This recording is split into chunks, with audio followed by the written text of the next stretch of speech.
And I maybe ask if Bertil Klintbom from Gotland would come and take the floor, please. Bertil.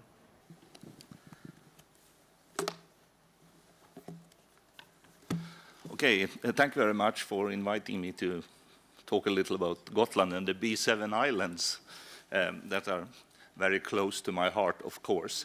I come from Gotland, and we are part of the B7 network in the Baltic. The islands differ a little, of course, in maturity when it comes to energy measures and environmental projects that we've done together. But we can say that when we're looking back at the Isle Pact project, it's been a very good project. We have been able to meet our stakeholders, our companies on the islands, and we have been discussing different ways of finding new projects and finding the bankability in the project, maybe in a way that we haven't done really before. It's been a good work that's been performed all over the islands by the local people, the companies, the banks, and the municipalities and the region. When we're looking back at Gotland and what we've done over the years, of course, we have been able to work quite a lot with sustainable systems. For instance, we have biogas production on the island from our own resources that is converted into fuel. We are running the city buses in the main city of Visby on biogas.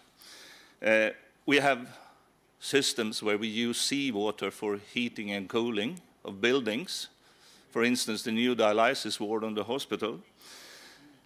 We are working with energy performance contracts already, and we have also been able to do quite a lot of savings in the region's 450,000 square meters of building area. But it isn't enough. We have to go on further and work with new projects and find new ways to finance the future projects. And that isn't easy, although Sweden isn't as hard, hasn't had a hard problem with the bank crisis, but we're still affected by it, and it seems to be more and more for each day that comes. We've been looking in this project of different bankable projects. And when we come to the B7 Islands, Hiiumaa, we have been looking at a combined heat and power plant that's been evaluated for that island. And for Saaremaa, we have district heating in the city of Kuressaare. Two very interesting projects that needs to be dealt with and financed for the future. And on Öland, we have a wind farm at Rönnerum, also something that would be very vital. We have good conditions for wind power in the Swedish and Baltic islands, so that's good projects. When it comes to Gotland, we have evaluated 3 projects out of the 14, 15 that we actually were looking at from the beginning. The first one is more buses. We like to be able to use biogas buses on the entire island, and that's about 24 more buses for the public transportation on the island. The second project is a biogas grid and facilities. We need to have biogas distributed to more places on the island, not only the main city of Visby.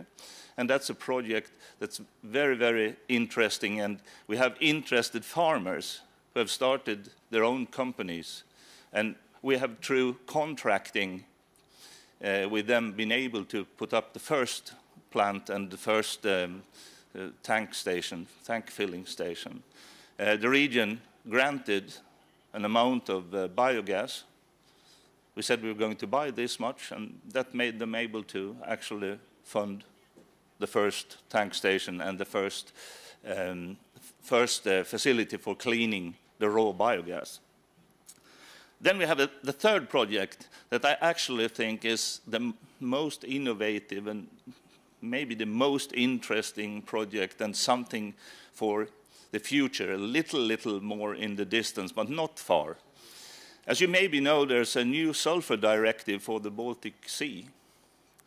All the ships in the Baltic Sea must use low-grade sulfur bunker oil, and that's by 2015.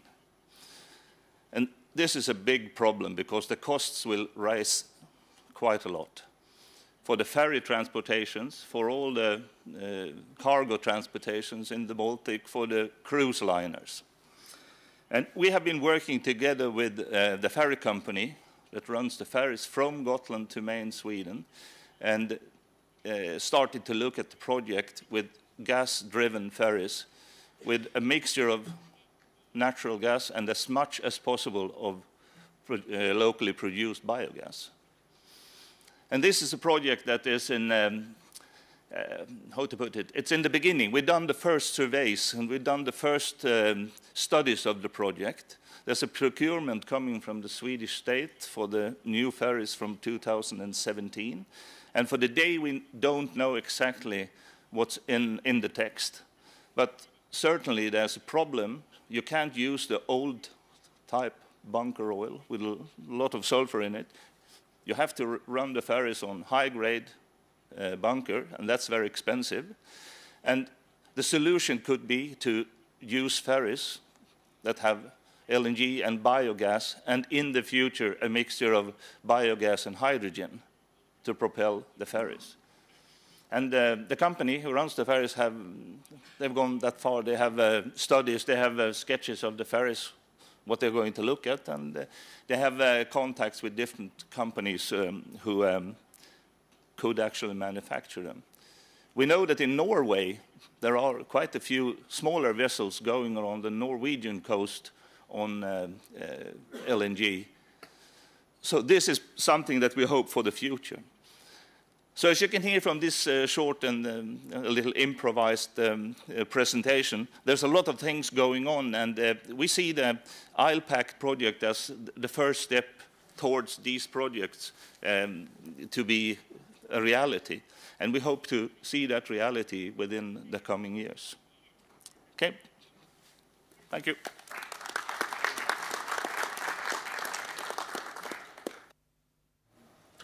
Thank you, Bertil, for that. I think when you hear the actual projects that are happening on the ground, it gives you hope that all the work we're doing will bring these forward in all our areas. I think in all our islands we want to see